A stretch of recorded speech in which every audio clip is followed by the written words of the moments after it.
Hi and welcome back to the Cheeky Crypto Podcast. My name's Chris and it's fantastic to have you back with us for another podcast video. And in today's podcast, we're going to delve into some really bad news for Ripple and potentially XRP. We've got some banks freezing people's accounts.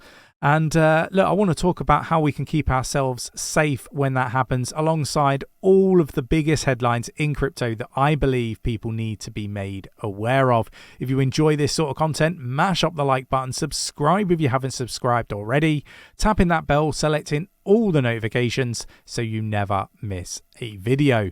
Right, let's get down to the desktop. Okay, so we're going to start here, and UK regulator ramped up campaign against crypto ATMs in May and June this year. The financial watchdog concluded inspections in conjunction with the Southwest Regional Organised, I can't get my words out, crime unit, and the police force in Greater London, Bedfordshire and Hertfordshire. And basically, the Financial Conduct Authority, the FCA, cracked down against crypto ATMs in the UK, saw another 18 sites inspected in May and June. This brings the total for the year to 34. And, it looks like the regulator said it has disputed 26 machines operating unlawfully across the country, and basically this all sort of transpires from some of these ATMs saying that transactions have failed. There's an example cited in this particular article of somebody spending £1,000, which is about $1,200 or so, and the transaction failing, but the funds were never returned to that individual's account. So, there's some I guess some bad actors potentially in the space, and the regulator is trying to do its best job possible to alleviate a lot of this stuff. So let's move on. Crypto traders prepare for Bitcoin volatility as focus shifts to US CPI. Crypto traders anticipate a big move in Bitcoin as Bollinger Bands have tightened to the lowest level since early January. And again, this is an article talking about what they expect, and a big move is on the horizon. And I agree. I think that we're going to see some volatility in the market for cryptocurrency. There's a lot of positivity, a lot of positive spin in the media. We've seen, I guess some big banks. The Standard Charter, for example. One breath they're saying Bitcoin's going to 5k, and the next breath it's going to 120k by the end of 2024, and 50k by the end of the year. And I think that those are, I guess, some hype tactics in trying to increase the price of Bitcoin. I'm not aligned to some of this in the space. Maybe 35k, but I think 50k is a stretch, and I'll be happy to be proved wrong on that. I would love Bitcoin to get to 50k by the end of this year. I just cannot see that happening. I think we've mentioned here on this channel about the macro not looking particularly healthy. This market is very, very challenging to predict, and many people have got it wrong.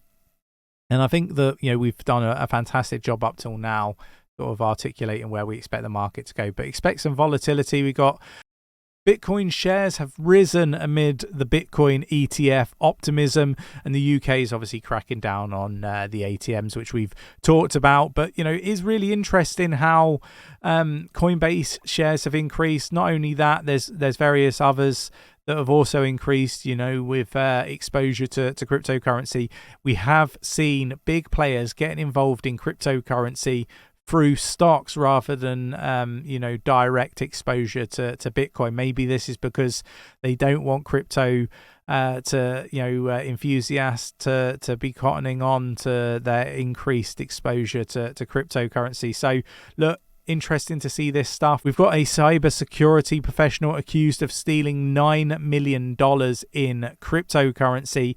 The US government accused a cybersecurity professional of hacking a cryptocurrency exchange and stealing around $9 million in crypto in what looks looks like a case of an ethical hacker turning rogue than trying to appear ethical again. And look, really interesting stuff, and I will share this with our community in the Discord.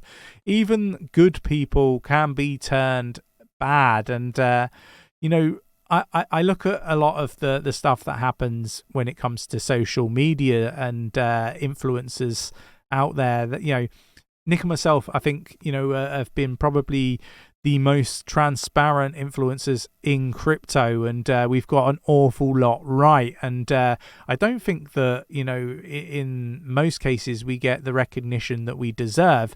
But what I would say is we get an awful lot of hate. I mean, yesterday on one of my videos on the main channel, somebody's gone to the ordeal of typing out a pretty lengthy message basically saying that I should find my own channel and I'm the reason why they don't subscribe. And on the flip side, a couple of messages later on one of Nick's videos saying how he's disappointed in Nick and expected more, and just constant negativity. Now I look across the horizon, and I've been quite vocal about how I don't like how certain influencers are and what they do, the pumps and dumps that they do, the lack of ownership and accountability that they don't take, and all this sort of stuff. And then I look at a lot of the comments and stuff that we got, and it might be just a loud minority, and we're probably very appreciated by many. But I look at this stuff and I see why people turn rogue and turn bad and do things that perhaps good people would frown upon. And I think that a lot of people have got to take some accountability for why people do this as well. I look at this, and maybe he's an ethical hacker and he's done a stellar job. Maybe this individual was just being abused by companies doing this. I don't know, but I think that there's always two sides to a story, and not condoning this sort of action in any shape or form. I think it's horrendous and terrible. But what I would say is, how can we focus on stopping good people turning to bad people in general? I think would be a really interesting thing. Let me know your comments down below on that, and what your thoughts and opinions are. I am really interested to get an idea of what people really think about this. How can we keep good people good? Really interested to read those comments. Bad news for Ripple. Library judge passes ruling on if secondary crypto sales are securities. In January, lawyer John Deaton persuaded a judge in the SEC versus Library case that secondary LBC tokens sales don't constitute a security offering. Ripple may hold its breath a bit longer after the United States District Judge refused to rule on if those those secondary sales are securities or not. So really interesting stuff, and could have some impact on the Ripple case. This is one of the things that for me made me think that it was a slam dunk win for Ripple. So interesting to see that this is happening. We got tokenized US Treasury surpasses 600 million as crypto investors capture TradFi yield. Crypto investors now effectively lend $614 million to the US government via different tokenized treasury products, according to real world asset data 𝗕𝗘𝗪𝗀.xyz. So really interesting stuff, and I think that these markets are going to grow.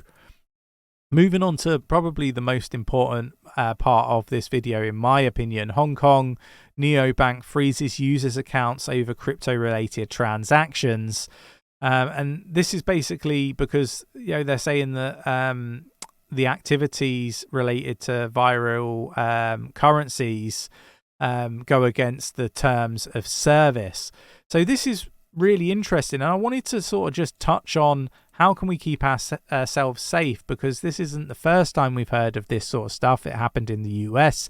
I think the likes of 𝗵𝗂 have also had troubles with banks because their business is, crypto related. And I have a way that I utilize around this. I normally use Coinbase as my off-ramp, and they allow you to use PayPal. So what I tend to do is withdraw from Coinbase to PayPal and then PayPal to the bank, removing that, site of crypto with the banks. For me, that has worked out quite well.